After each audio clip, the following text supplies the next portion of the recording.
Natalie, last week when you weren't here, I played a clip of you being assaulted by the CNN character on one of the White House there, and you certainly sorted him out by pointing out that the media's complete inability to report on Biden throughout that entire 4 years. Well, it looks like Biden himself hasn't quite shaken off his own TDS.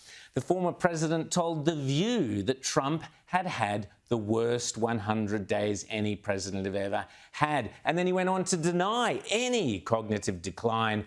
Have a look. There have been a number of books that have come out, deeply sourced from Democratic sources, that claim in your final year there was a dramatic decline in your cognitive abilities in the final year of your presidency. What is your response to these allegations, or are these sources wrong? They are wrong. There's nothing to sustain that. The people who wrote those books were not in the White House with us, and they didn't see how hard Joe worked every single day. They didn't see how hard Joe worked, Natalie. What did you make of that? I think that's almost as brutal of a smackdown as the CNN clip that you played last week, though I think probably lies coming from both sides there. Look, it's obviously a response, whether it's the Axios book, all the reporting that's now coming out about just how grave the situation with Joe Biden is. But I think more importantly, it's not really even about Joe Biden.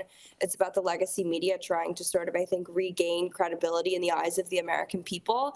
I think especially when you have new media voices in the White House, like myself, now actually, I think, presenting a really valid, I think, counter sort of point of view and just different way to approaching media, that they really having to prove themselves. And the buried lead is that, Joe Biden had his own new media initiative that was the vast censorship of the American people, coordinating with these outlets. These outlets were in bed with the Biden regime, these social media tech companies, you name it. So the idea that these outlets were somehow now just, coming to the point of view of being critical of them, it absolutely makes no sense. But hey, put Joe Biden on The View some more. I think that's great for Republicans leading into 2026. As you said, also great to have Kamala, or as Caroline Levitt said, great to have Kamala Harris back there in front of the cameras as well. Those two still have plenty more Trump votes left in them to bring out. Listen, I wanted to talk to you about the Prime Minister of Canada, Mark Carney. Now, I watched the entire 1 hour of that press conference, the best comedy show since Monty Python or Fawlty Towers. But here's a quick grab of one of my favourite moments.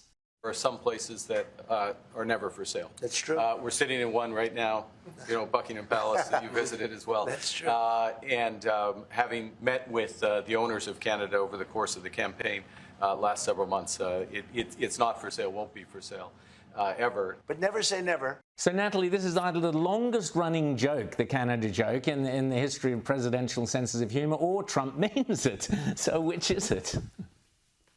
Well, and Greenland, and I think I'd throw the Panama Canal in there too. Look, I think it's so brilliant. It's the global populist revolution. I think that, the Bannon kind of magoing has talked about for so long, where you're seeing even left-wing politicians being forced into defending their nation's borders, their nation's sovereignty. I think that's maybe the unintended consequence of what President Trump is trying to do. But look, I think it works whether it's strategically in terms of what they've been trying to do with the Ukraine mineral deal, or obviously the vast, abundant natural resources that Canada has too. There's a lot of reasons, although, with President Trump, sometimes the thing is not actually the thing itself. It's all a negotiating tactic. So I think we'll have to wait and see on that one. But I'd say we've made some pretty significant progress on that just in, 100 days and a week or so.